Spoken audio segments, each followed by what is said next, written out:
Hello, welcome to the Women in STEM podcast. I am your host, Kelly, and today we'll be discussing about how to get a seat at the table. And today I also have a guest speaker with me. Would you like to introduce yourself, please? Sure. Hi, Kelly. Thank you so much for having me on the podcast. My name is Prerika Agarwal, and I am currently a leader in the healthcare technology space. So I work for a management consulting company, and then I also have my own executive coaching company where I help empower women. Wow, that sounds great. And actually, this whole conversation was your idea. You're the one that came to me with the idea of how to get a seat at the table. So I'm definitely looking forward to discussing that. But first, I wanted to find out what has been your career path so far. That is such a good question. So, my career path has been varied. When I went to college, my intention was to become a doctor. So I was pre-med. I had an undergrad in biochem, molecular biology. And like I said, I wanted to become a physician. And then somewhere along the way, I decided it wasn't for me. And so in my last year of college, I decided to switch my major into economics, and then I got onto this business path. And I would say, really, until I was maybe 5 or 6 years into my career, I wasn't really sure what I needed to do, what I wanted to do. So I had always heard people talk about, their fancy careers in finance or in corporate, or maybe they were a doctor or lawyer. And so I knew I wanted to do something in that space, but I wasn't sure where. So I tried out a lot of different positions. I started off as a financial analyst and I built my career up from there. But then at some point, I had this realization that I want to go into consulting.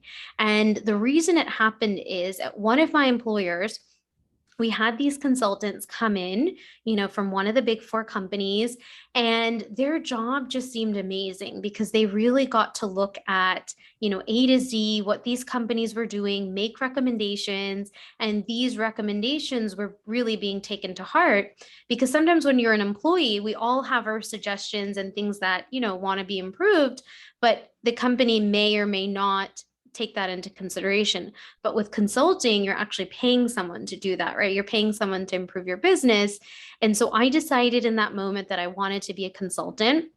And I thought about what's the skill set that I need. So I decided to go to business school, get my MBA, and really build out my capabilities all around finance, accounting, strategy, organizational change management. And so right out of school, I was offered an opportunity for a digital transformation consulting role. And this was really like the precipice, I would say, of technology and consulting. And it was so interesting to me because, I never thought of myself as a tech person, but I had to think around strategies of how do you improve businesses and really Fortune 500 operations with the use of technology. So I'm still doing that role. It's evolved and I've moved up, up the career ladder and now I'm a director, within digital transformation, which is tech consulting, as well as management consulting. And then, about 3 years ago, just before the pandemic, I had this thought that I want to help empower other women. And that's when I started my coaching company. Wow, it sounds like you've had quite the career path. So, by the sounds of it, was it going in the way that you had expected, or were you open to change?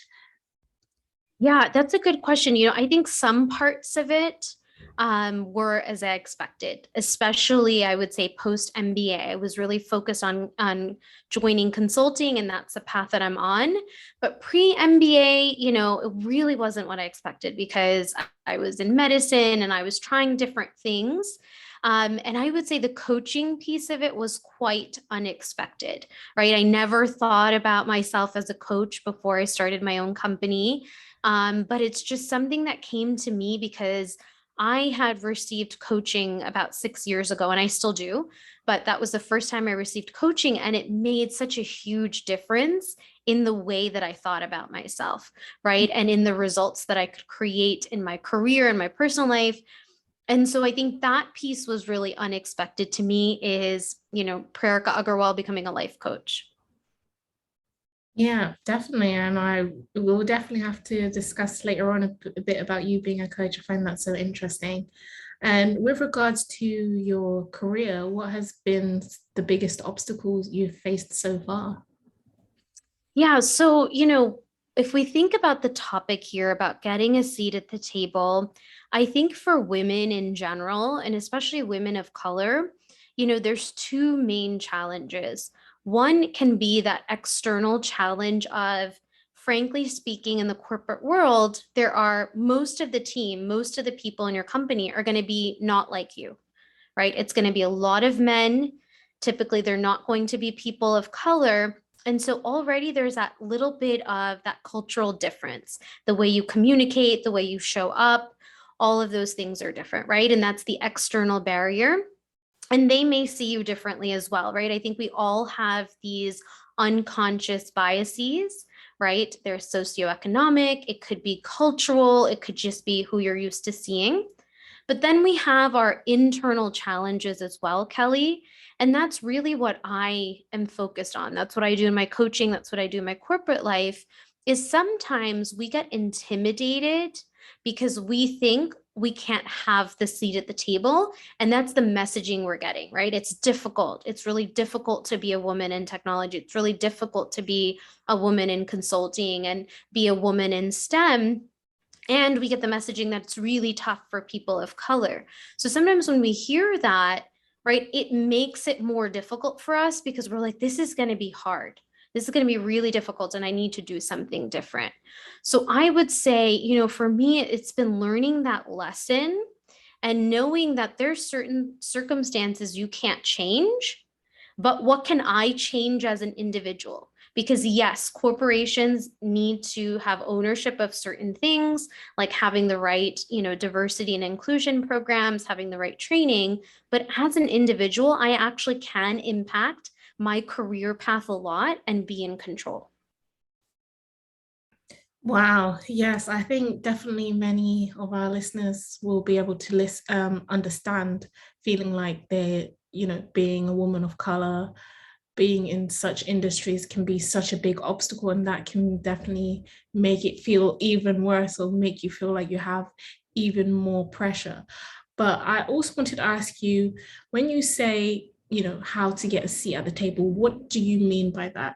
Just so Yeah. that listeners can have a clear understanding of what that means.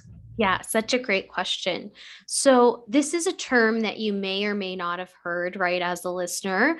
But typically, when we talk about getting a seat at the table, it is that table of decision makers. And we're typically thinking about corporations, right? And so, it's about having representation and it's about having your voice heard so that when key things are being decided, you have inputs into that conversation. Yeah, definitely. And so, I mean, you've kind of covered it a little bit with the biggest obstacle aspect, but what are also other things that you've seen most women in STEM make mistakes when going about trying to get a seat at the table? That's another great question. So one thing I would say is there's no one size fits all. I know that there are a lot of other women, maybe some other coaches, and they advocate for, make sure that your voice is heard. And they translate that into you have to speak up at every meeting, right? Mhm. You need to be seen, you need to be heard. And I frankly think that you have to do what makes you feel most confident and is going to make the most impact, right? And I think that things are really changing, and I don't think you have to be the loudest voice in the room. So, what I advocate for is make sure that when you speak up, you are making a point that you feel really strongly about and is going to influence the conversation. Don't speak just for the sake of speaking, and don't feel that just because other people may be summarizing the conversation, or maybe others are making sure they speak on every conversation, that you have to do the same, right? I think having a seat at the table is really about understanding your own personal brand, what your expertise in particular is. And then from that place, making an impact and speaking at the right times, right? And the second thing is, I think more than quantity of how many times you're speaking and all of that, make sure that you're not shying away from opportunities, right? Throughout your career, you will have opportunities to take place in high impact events, maybe conferences, maybe panelist discussions, maybe you're going to be a speaker. And so even though those things might be a little bit scary for you or new or unknown, make sure that you're taking up those opportunities, and that is going to expand that space and, quote unquote, get you a seat at that decision-making table.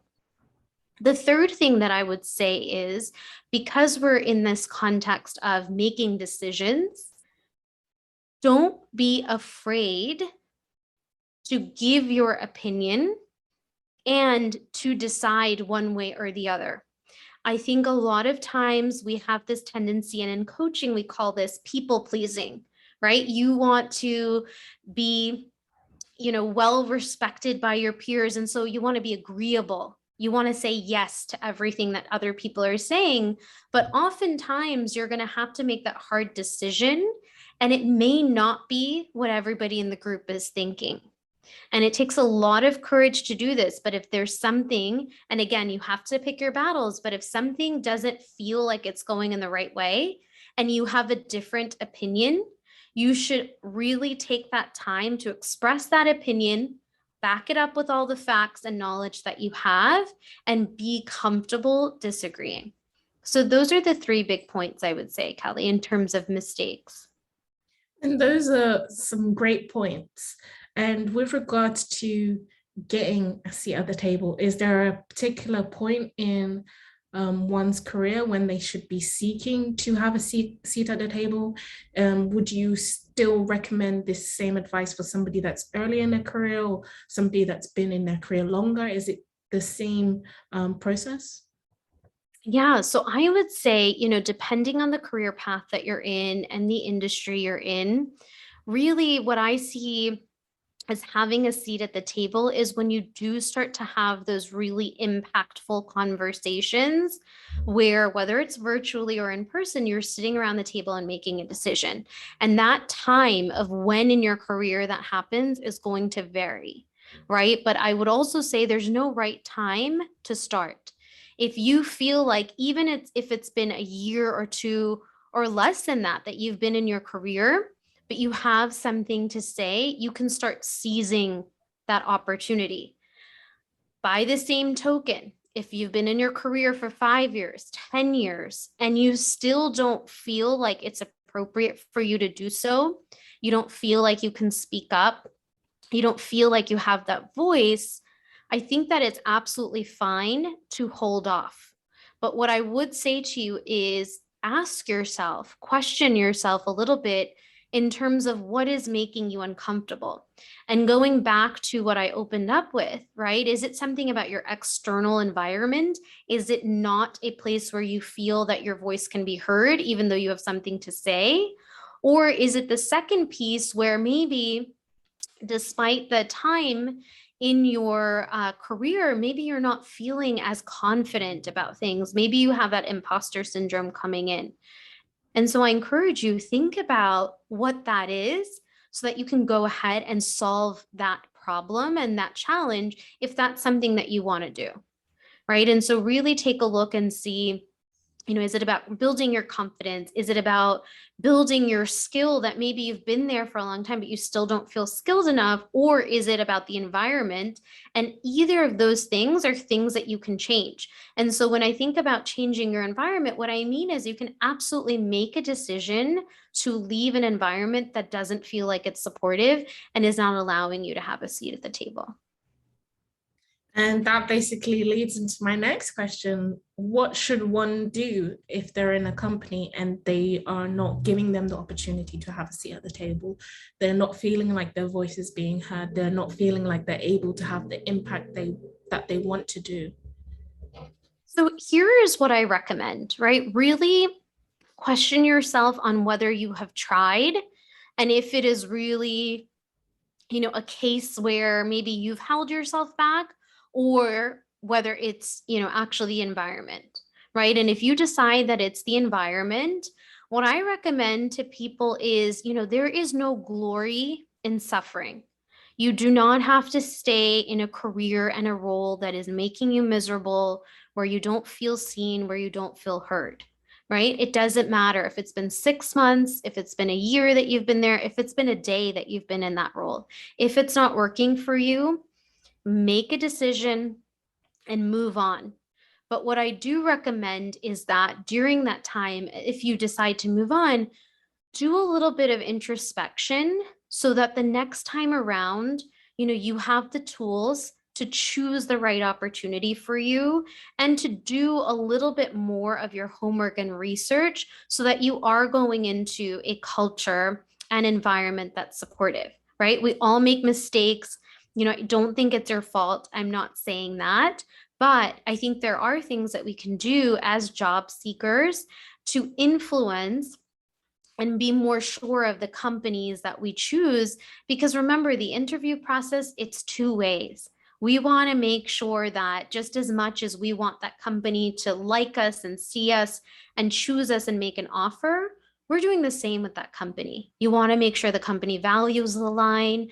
I always recommend to my coachees to take a look at the executive leadership team, to take a look at the folks that have interviewed you. If there's no one that you see that looks and feels like yourself during that interview process, right? Ask yourself, is it just a job role and description and money that I'm really interested in? Or is the culture really vibing? And do I really think that I'll have, a chance to be that voice at the table? So that's my recommendation, is to, feel free to let go of that role, but do that planning and make sure your next role is as good a fit as it can be. And I mean, you basically covered some of the points of how you can ensure that you're working for a company that will want to voice your opinion. I know STEM, women in STEM has become something that's become very popular. And there's been a lot of, companies that are saying that, they're for women in STEM, that they want to give people of color a voice, and kind of being able to navigate and understand whether or not this is just something that they're doing for publicity, or if this is something that they're actually doing and are willing to actually see through.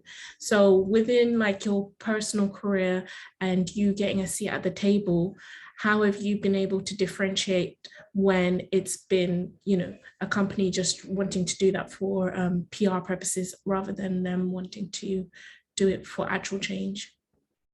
Yeah, and I think that's a really good point. And the way that I like to think about it is the talk versus the walk, right? Mhm. And I don't know that these companies are necessarily doing it for PR, but I think that for most companies, it's very challenging to put some of these things into action. Mm. And there are some companies that do it really well, but I think in terms of choosing the right opportunities, I think, I have asked companies to sell me on joining them and drawing attention to that particular fact, right? And saying things like, throughout the interview process, I haven't had a chance to speak to any of your women leaders who, where are these women? Is it possible for me to talk with them and understand their experience? And so I've done things like that as well. So don't be afraid to ask for those opportunities, and really have a look at the group and the team that you're joining in particular. Because sometimes, the organization may be set up however it is, and the group or the teams that you are joining and working with will have their own dynamic and ecosystem, right? So really understand, don't just interview with people that you may be reporting to. Understand who your peers are, understand the people that may be reporting into you, and really get to know what that whole ecosystem looks like so you can make the best decision. The other thing you might have noticed, Kelly, is that, I don't really advocate so much for you necessarily trying to be that catalyst for change. Mhm. Because again, once you're in an organization, it is culture is something that is so difficult to shift and change, that I think a lot of people have this intention of, okay, I want to come into this company and we're going to transform it and make it really inclusive. And it's really tough to do that from the inside out, right? And so with organizations that actually truly want change and have been successful, it's usually an outside company that will come in and affect that change. Or you might have a specific council or organization that's dedicated to, diversity and inclusion as well as cultural change. And so I really advocate, don't take on a whole separate project for yourself around trying to change the culture. It's really difficult to be successful at that. I'm not saying it can't be done, but it's really difficult. So just think about what you want from your next role. I think you've definitely hit some nails on the head. I definitely feel like sometimes as women in STEM, as women of color going into certain industries, we feel like we have to become like the spokesperson and we have to, start being the ones to make that change. And there are actually people whose jobs it is to actually do that. And I think the change that we are wanting is not going to be something that happens overnight, which I think sometimes that's the reason why when companies are advertising it, it seems like so simple, but it's actually something that will take a process. It will take a while. It might even take generations before we're really going to see that process. So I think some women in STEM need to understand that this is this is a marathon, it's not a race, and it's okay if you're not seeing that change straight away. And you shouldn't have to feel like the burden that it's you that has to be the one actively making that change.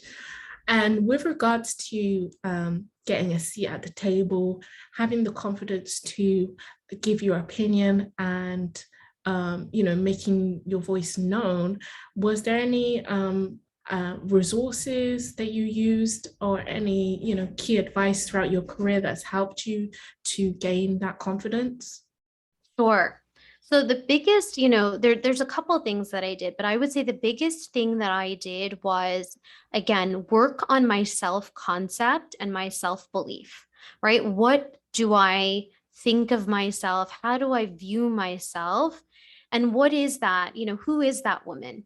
And so I really started thinking about myself, especially when I took on, I would say, my last role in this role, that I'm an expert in, digital strategy, experiences consulting, and I'm an expert in healthcare, retail, etc. And so when you have a clear picture of what you're an expert in, and you're not trying to be an expert in all things, first of all, it takes the pressure off that I don't have to know every single thing and every single answer, and that you have a team around you that can support you and may have the pieces and the gaps of knowledge that you have, right? Once I declared that to myself, I made sure that I continued to educate myself and stay current with anything that has to do with my field, right? So checking in with peers on what they're doing in the same space, making sure that I'm reading all the news and all the methodologies and tools and really keeping up with innovation in that space, so that I do have all the skills and I feel like it's credible and it's making an impact.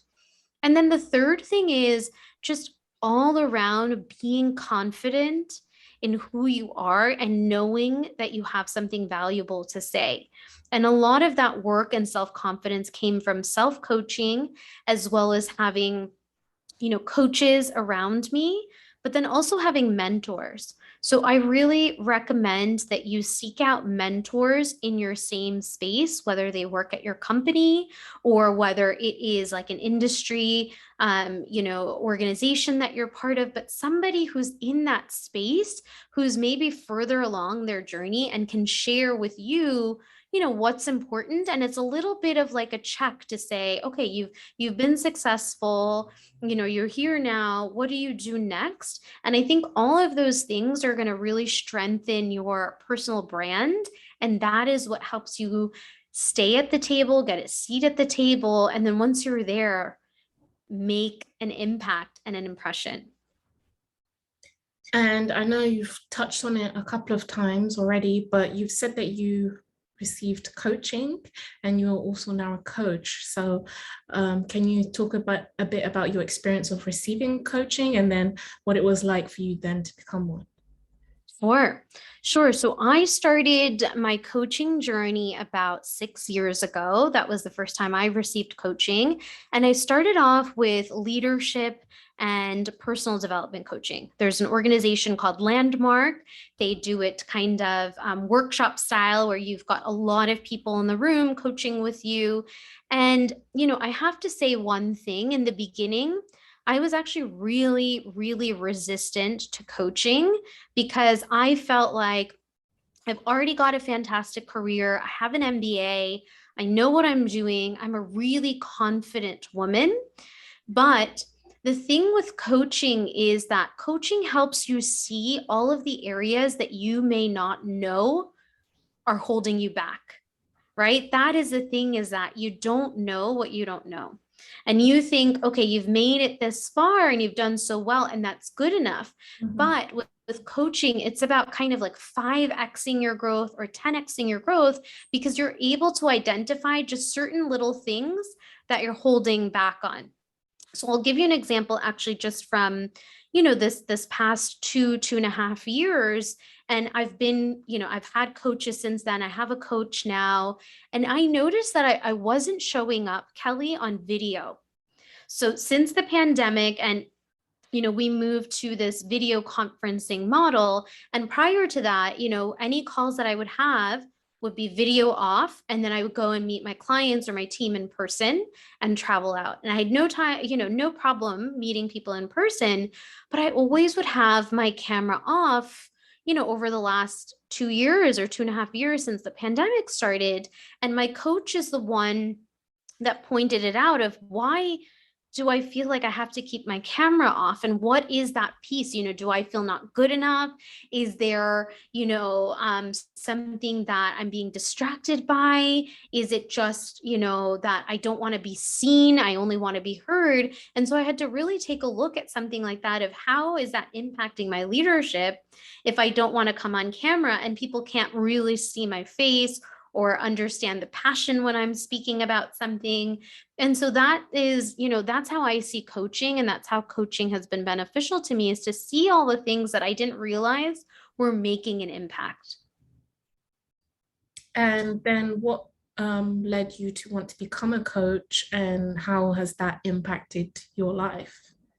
Yeah. So, and, again, another accidental coaching, an accidental career path is when I started receiving coaching. And, I changed, first of all, a lot of things in my life.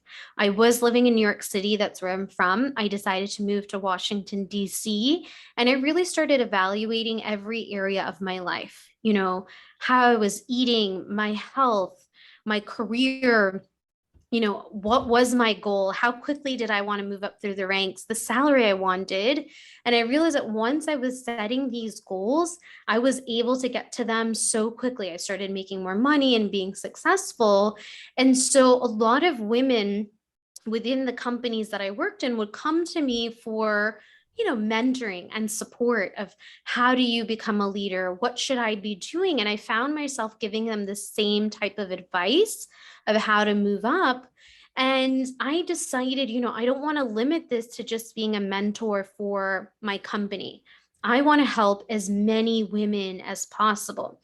And so I decided to launch my career coaching company, and clients just started signing up. I just had women signing up for coaching. And especially when the pandemic hit, I was part of an organization called Riveter. And during that time, so many women had lost their jobs, they had been furloughed, people are feeling lost and confused. I offered 100 free hours of coaching. And just being a coach for people, understanding where their challenges were, understanding where these women were stuck. It was so, so insightful for me. And it was so fulfilling for me to be able to help people. And after those sessions, and those were just one-off sessions, which is not something I still do, but I had women saying, I've been looking for work for 6 months and I landed a job. Or, I got this pay raise, I 3x'd my salary. And to hear that kind of feedback was such positive reinforcement for me that I am a coach and I can do this and I can really make a difference in somebody's life and make them feel good about themselves and show them the confidence that they already had. So that's how I fell into coaching. Wow, that sounds incredibly like impactful and 100 hours, that's amazing. And you helped women double their salaries. Wow, I'm really impressed. And another topic that I wanted to ask you about, I know that you've as we've discussed before, you've had a very long career with different paths and stuff like that. How have you dealt with rejection and bouncing back from situations that didn't go exactly how you thought they would go? That is such another, that's another great question. So the first thing that I want the listeners to know is sometimes just because of the world that we live in, I think especially with social media, we only see the good things that are going on in people's lives, right? We don't see all the failure and rejection behind it all. And even without social media, it's not something that people talk about that much, right? People are always like, I got this new job, I got this new offer, this happened, but people don't usually come running to you to say, I got fired or I got terrible feedback at work. And the first thing that I want to do is I want to normalize it, that no matter what level you're in, no matter what role, no matter what industry, that failure, that negative circumstances, negative feedback, it is all part and parcel of your career. Because, whether you're in the corporate world or whether you're in your personal life, there's always going to be things that people may not like, right? Things that are maybe not construed the right way, a message isn't given off, or things aren't a fit, right? Think about it in your personal life. You meet so many people. It could be, personally as friends, it could be dating capacity, and they're not a match for you. Or you do get into a relationship with someone, and then you find out it's not a match down the line. And the same thing happens in your career. For whatever reason, you may think it's not a match, the company may not think it's a match, or you may have negative experiences. And I want you to know that it is 100% okay, right? It is nothing about you.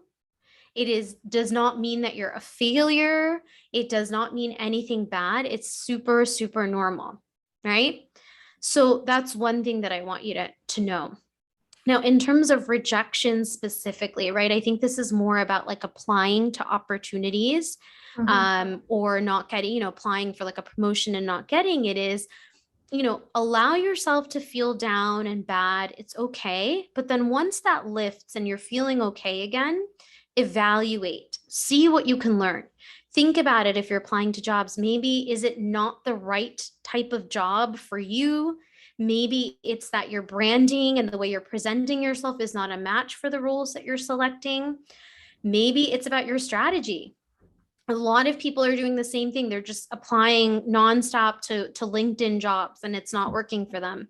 Some people are like, oh, I applied to 5 jobs and it didn't work.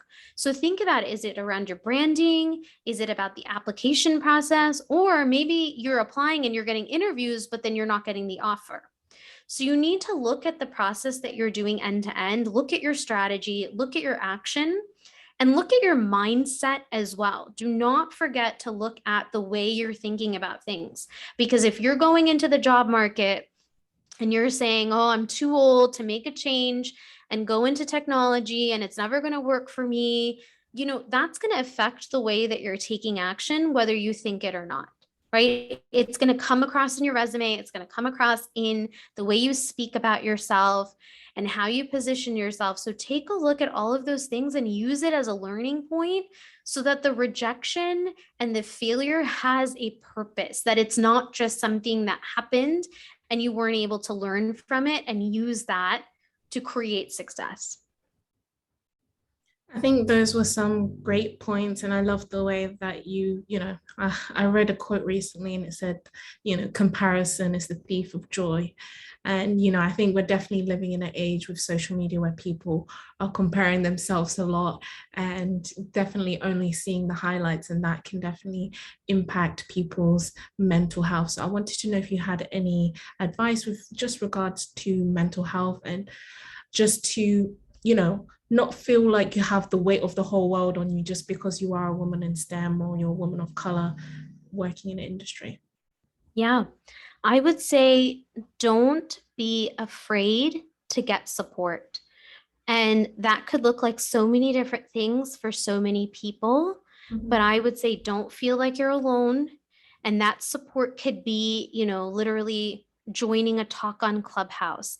It could be reaching out to a friend, to a family member. It could be calling a counseling helpline, right? It could be speaking to a therapist. It could be getting coaching, but make sure that you're not just trying to shove your emotions down and put on a brave face and be positive, because that will serve nobody, right? And just know that you're not alone. So many people at this time are suffering, and it's most of the time because they feel like they're the only ones that are going through it.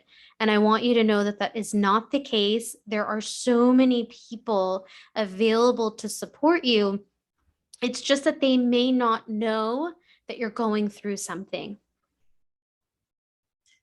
Yes, that's definitely true. And I think definitely take your mental health seriously. And if you are struggling, reach out, look for support. I think you'll always find people around. And like we've spoken about coaching, mentors, I think these have definitely been people who have impacted me in my career, but also knowing when to take a break. I think burnout is been something that I've also discussed about in the past, but I think sometimes we can also overwork ourselves, and it's very important to have a balance.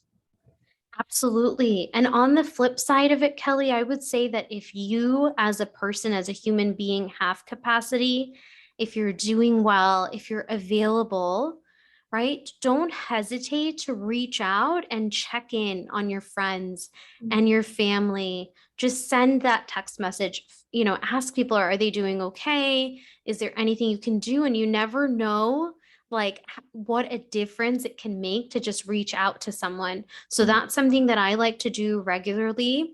And it is something, again, you just have to, it takes a little bit of practice, but just reaching out regularly to your friend circle, sending them a text, calling them up, and just making sure that the people around you are doing well. Yes, that's definitely important. Um, so do you have any last advice or anything that you would want to add to the conversation that I haven't already covered? You have been such a phenomenal host, and I really appreciate you having me on the podcast. And to the listeners, Kelly, what I would say is remember that you are the CEO of your life and your Mhm. career, right? You get to decide the direction that it takes. You get to decide if you want a seat at the table, and you get to decide what that table looks like. So I just want everybody to know that you're in control, and don't forget that. Yes, that's definitely very powerful. And how can people connect with you? And do you have any upcoming projects that you would like to shout out here on the podcast? Absolutely. So if you'd like to get in touch with me, my website is called inspirationcareers.com. And you can connect with me via social media. You can send me an email, or you can even book time with me if you'd like to work together. That sounds great. And I hope a lot of ladies reach out to you. And do you have any social medias as well that people can follow you on? I do. So I'm on Instagram, and my Instagram handle is at inspiration underscore prayer, PRER. So that's a great place to reach me, and we can DM and have a conversation about how I could possibly support you in getting a seat at the table. Yes, this has been a great conversation with a great co-host, and I'd just like to thank you for taking the time to come on the Women in STEM podcast. Thank you. Thanks, Kelly.